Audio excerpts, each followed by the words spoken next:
Good morning students. आज हम पाठ 10 का अध्ययन करेंगे।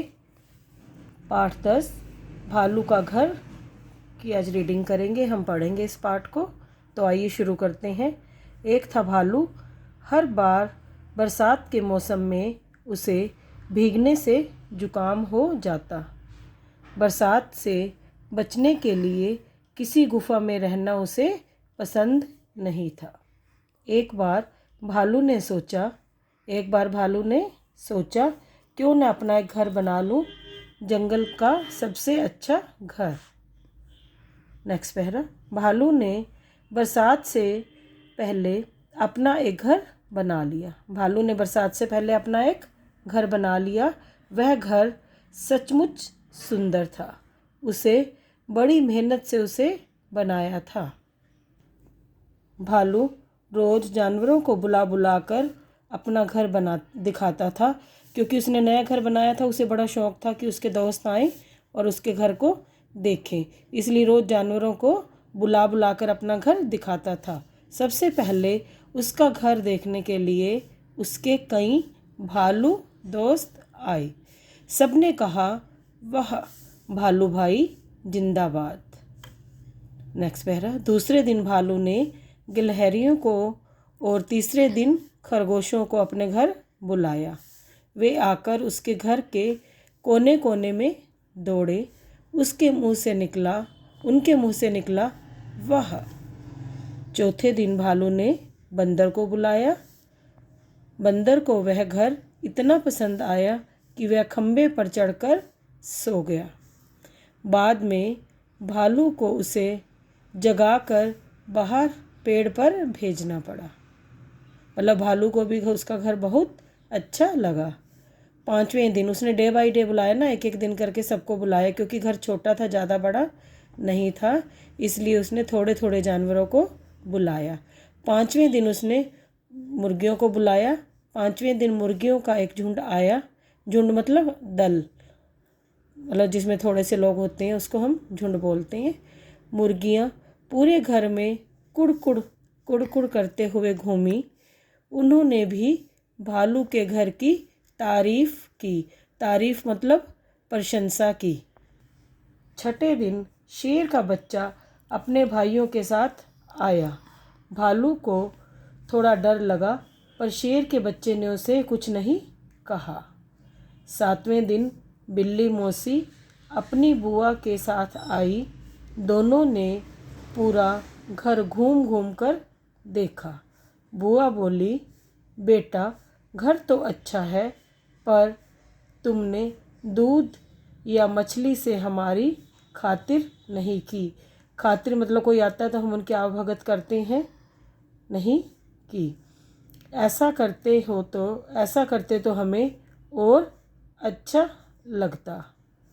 भालू ने वादा किया कि एक दिन वह ज़रूर उन्हें दावत देगा। दावत मतलब आप इंग्लिश में पार्टी बोलते हो, दावत देगा।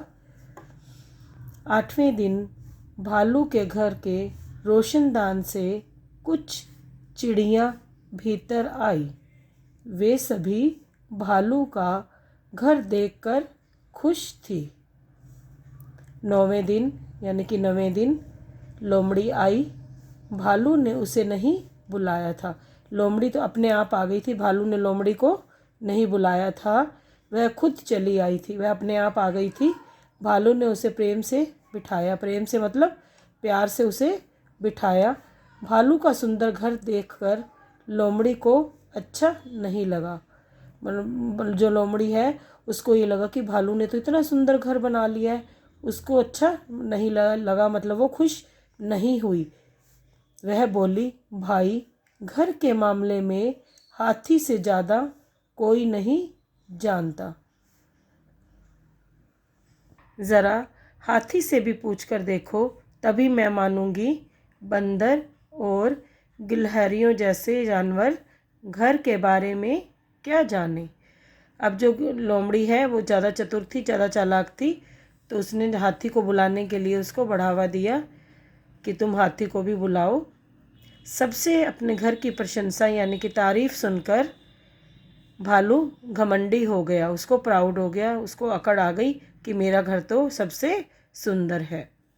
10वें दिन उसने हाथी को अपने घर पर दावत दी। हाथी, दावत मतलब पार्टी दी। हाथी छोटे छोटे पहाड़ जैसा था, छोटे मोटे पहाड़ जैसा था।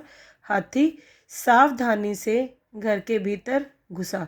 सावधानी मतलब आराम से, बड़ी सोच से आराम से अंदर घुसा। पहले उसने अपनी सूंड अंदर डाली, यानी कि पहले उसने अपना मुंह अंदर डाला और फिर उसके बाद समूचा धड़ मतलब पूरा शरीर, समूचा मतलब पूरा, धड़ का मतलब शरीर, मतलब बाद में उसने अपना पूरा शरीर अंदर डाला। हाथी के घुसने के बाद वहाँ जगह की कमी हो गई, यानी कि जगह कम पड़ गई, क्योंकि हाथी तो बहुत बड़ा था और उसका घर छोटा था। हाथी और भालू दोनों ही उस घर में फंस गए। अब जगह कम होने के कारण दोनों उस घर में फंस गए। अब ना हाथी हिल पा रहा था और ना ही भालू, दोनों अंदर फंस गए। हाथी ने कहा, भालू भाई अब मैं बाहर जा रहा हूँ। भालू बोला, हाँ भाई यही ठीक होगा। पर हाथी भीतर फंस चुका था। उसने जोर से अपने पांव हिलाए। फिर बाहर निकलने के लिए उसने शरीर को जोर से हिलाया। उसका सिर दीवार से टकरा गया। अब हाथी तो इतना मोटा, घर इतना छोटा सा, अब हाथी हिला जोर से तो भालू का घर टूट गया।